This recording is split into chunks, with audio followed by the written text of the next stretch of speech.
थे. I was never one of the toppers of any of the classes, चाहे it was schooling, college or foundation, inter or final. But there was one thing that used to differentiate me from the other kids was that I was a very sincere kid.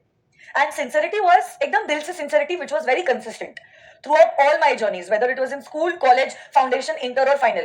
और उस वजह से मैंने देखा है खुद ने अपनी लाइफ में कि दो I was not that bright kid कि चलो एक बार सुन लिया, एक बार समझ लिया तो सब कुछ याद भी हो गया, सब कुछ लिख दिया, वैसी कैटेगरी की मैं बच्चे नहीं थे.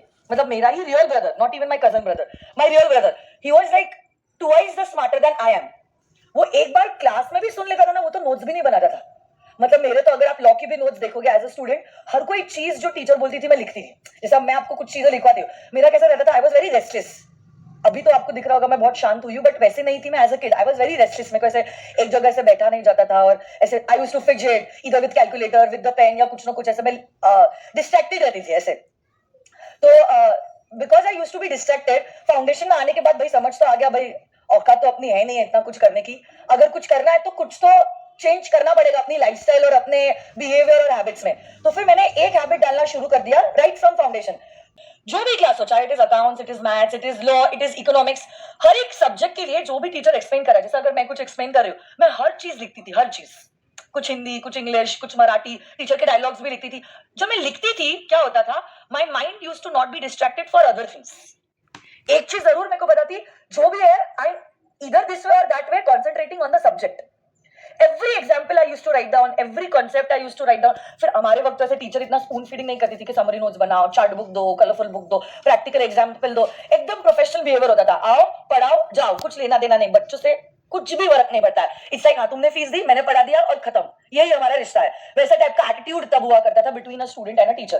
तो जब मैं स्टूडेंट की तरह थी और मुझे पता था, I used to know, all my teachers used to tell me, my parents कि बहुत ही रेस्टलेस है ये लड़की, बहुत ही रेस्टलेस है, आप योगा करा उससे, उसको मेडिटेशन करा. होता ही नहीं था. क्या योगा या मेडिटेशन, इतना बोर होता था योगा मेडिटेशन. वाज लाइक हो ही नहीं सकता मुझसे, मैं कुछ भी कर लूंगी जिंदगी में, बट योगा मेडिटेशन नहीं कर पाओगे, उतना पेशेंस ही नहीं है. मतलब वो मेडिटेशन, वो तीन हमारे सर जो थे 8th 9th 10th के जो हमारे सर थे, वो कोई भी क्लास शुरू होने के पहले हमको 3 बार ओम बुलाते थे और फिर हमारे कि कौन देख रहा है क्या, मतलब पूरा ऑब्जर्व कर रहे थे, अपने दिमाग में सारा जजमेंट बिठा रही थी. इतनी रेस्टलेस थी मैं. तो जब मैं फाउंडेशन में आई तब तो मतलब there were some reasons why I choose CA course and I wanted to clear the CA course and everything. मैंने मेरे वो जर्नी वाले वीडियो में भी बोला है, अगर आप लोगों ने देखा होगा तो. मैंने सोचा था कि बस अभी सीए अगर मैंने ठान लिया है कि मेरे को करना है, मैं फर्स्ट अटेम्प्ट में तीनों भी स्टेजेस में तो क्लियर करने वाली हूँ. तो because I was restless, I knew that these are my weaknesses. Nobody is perfect, not you, not me, nobody is perfect. कुछ ना कुछ तो कमी होती है, but eventually as individual, मैं ये देखूंगी कि आप में क्या अच्छी बात है, आपको देखना चाहिए कि मुझ में क्या अच्छी बात है.